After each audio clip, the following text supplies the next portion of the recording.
The champagne flutes chimed, reflecting the shimmering lights that draped the verdant slopes of Krakoa.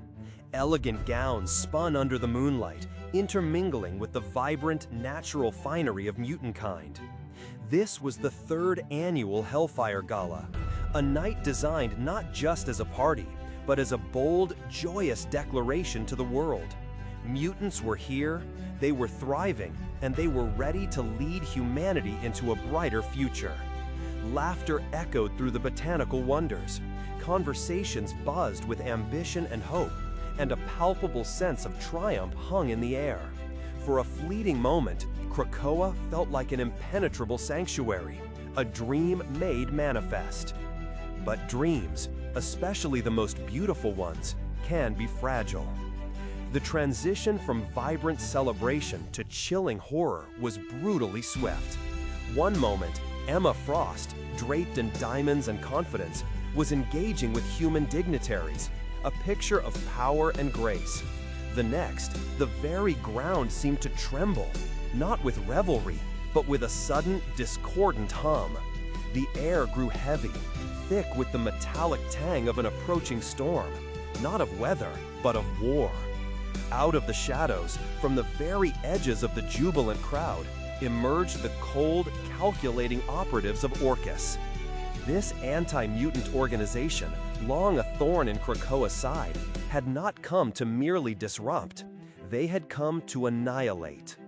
The initial assault was a sickening, targeted strike. Key figures, pillars of the Krakoan dream, were cut down with ruthless precision. The joyous shouts of moments before morphed into screams of terror and despair. Storm, Iceman, Jean Grey, Cyclops, the very heart of the X-Men and the Krakoan Council, fell, their light extinguished in a devastating flash. The dream, so vivid moments ago, began to bleed out on Krakoa's hallowed ground. But the physical attack, as horrifying as it was merely the prelude to Orchis's true, devastating gambit. Their leverage wasn't just the lives of mutants at the gala, it was the lives of millions of humans across the globe.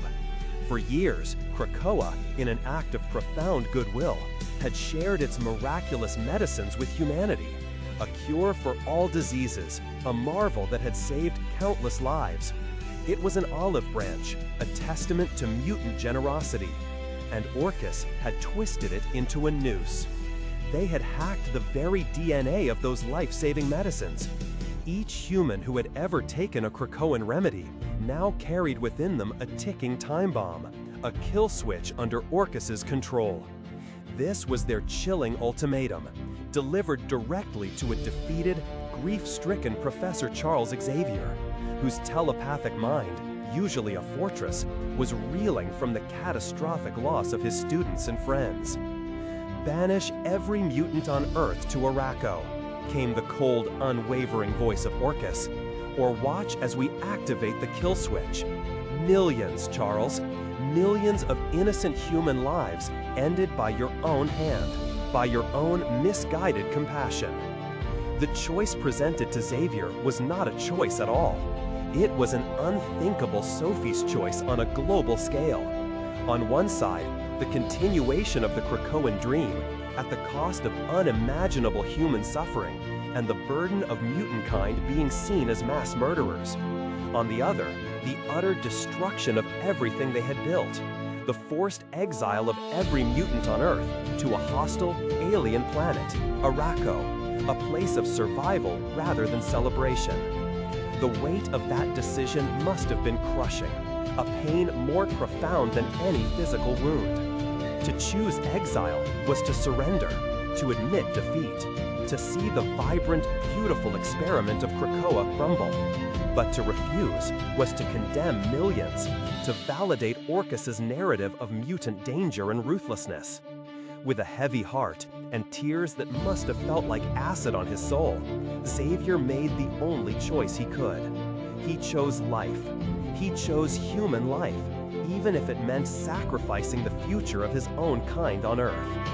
The signal was sent, not a celebratory fireworks display, but a tragic, mournful exodus.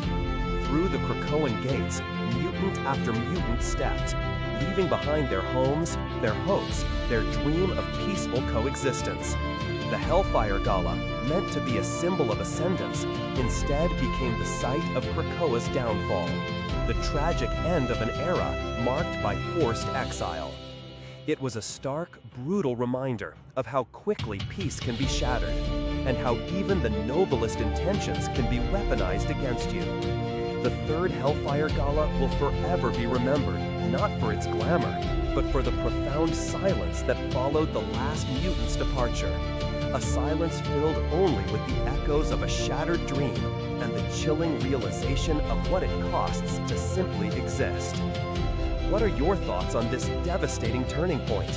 How do you think such a profound betrayal and loss would shape the future of mutantkind? Share your thoughts in the comments below.